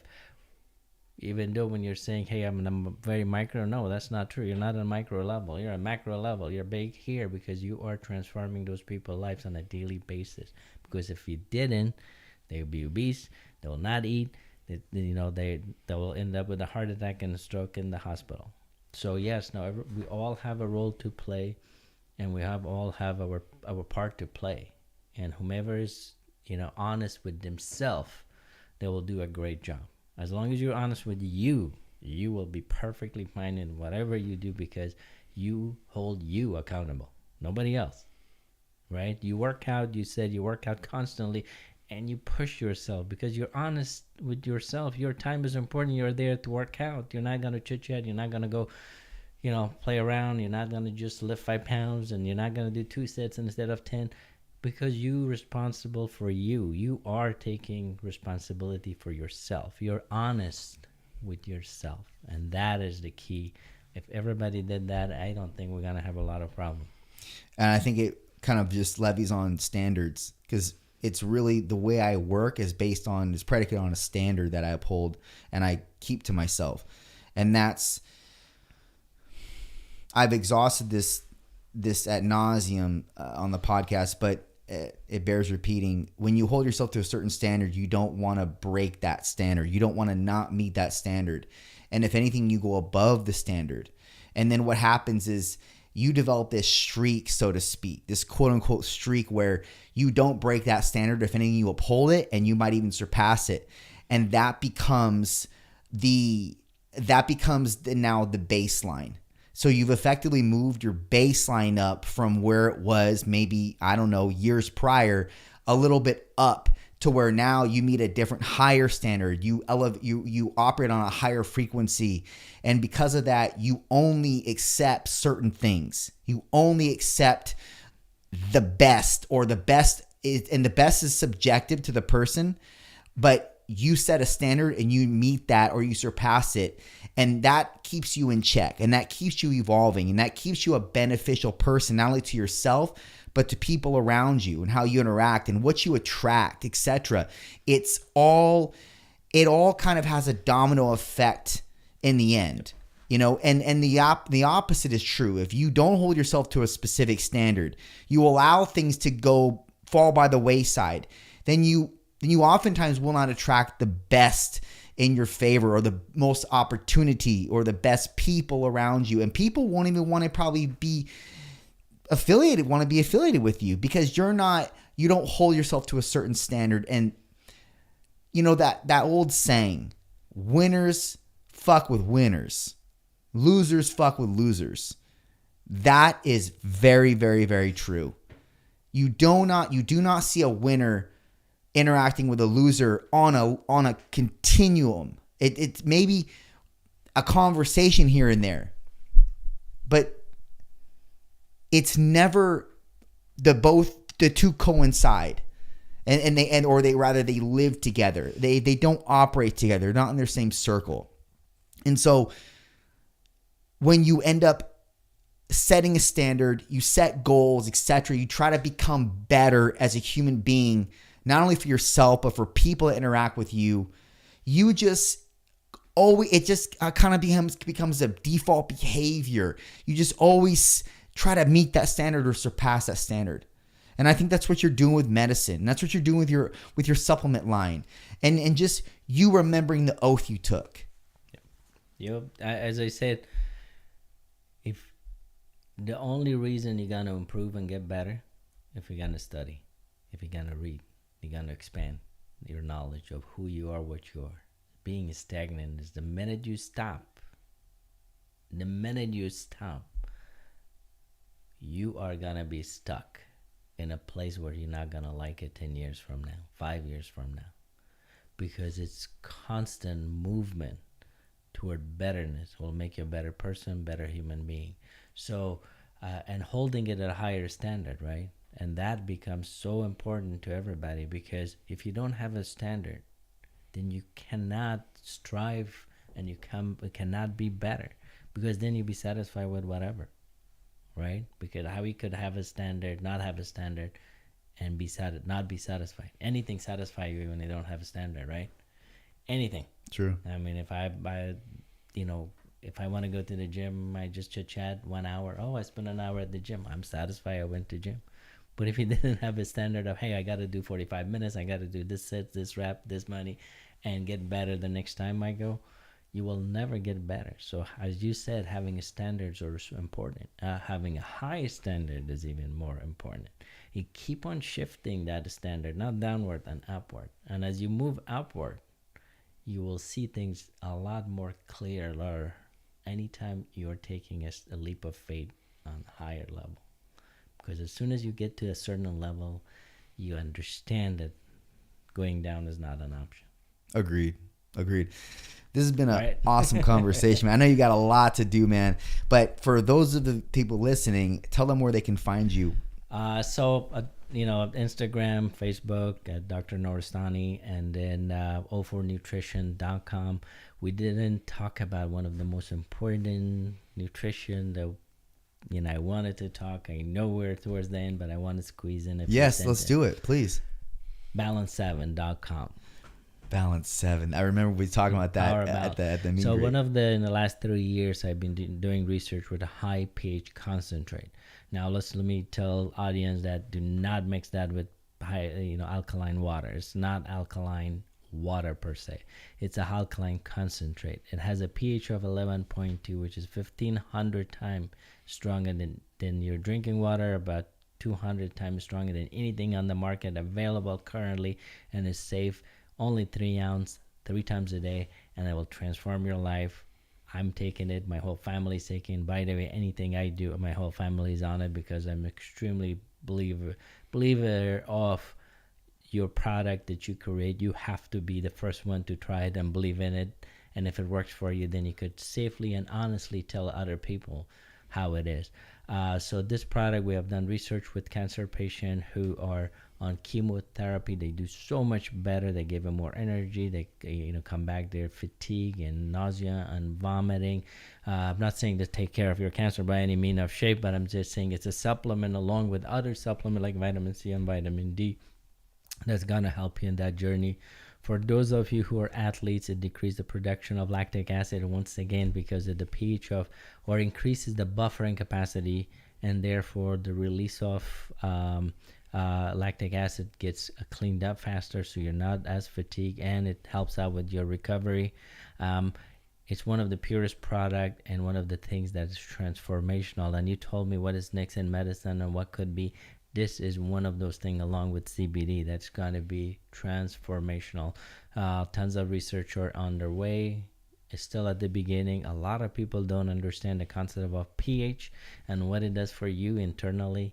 And those are evidenced by people who are vegetarian people who are living in a certain places, a blue, as they call blue map or blue region, where their diet is more alkaline. They live better. Their risk of disease are so much more, and so this definitely impact you through time. This is not one of those products you say, I'm going to take this and I'm going to eat junk. No, this is, once again, is a supplement to your healthy diet and healthy exercise and being fit. And so it supplements that. It helps you out in so many ways. It boosts your immune system. It decreases inflammation. It has so many effects, and it requires its own separate session. Maybe next time we'll talk about a couple of things. So I'll leave audience with that. It's balance7.com. That's the word balance, number 7.com. And you got O4 Nutrition, number 4 nutrition.com. I love it. Well, we definitely will have you back maybe in a couple months when your schedule gets a little bit looser. I appreciate your time, doctor. Until next time, done. Thank you so much. Whoa, that was great. Nice, man. Whew. Almost 2 hours. Oh my God. Your phone was blowing up. It's all nice and cool out here. I'm sweating like crazy. I know. We spent 2 hours.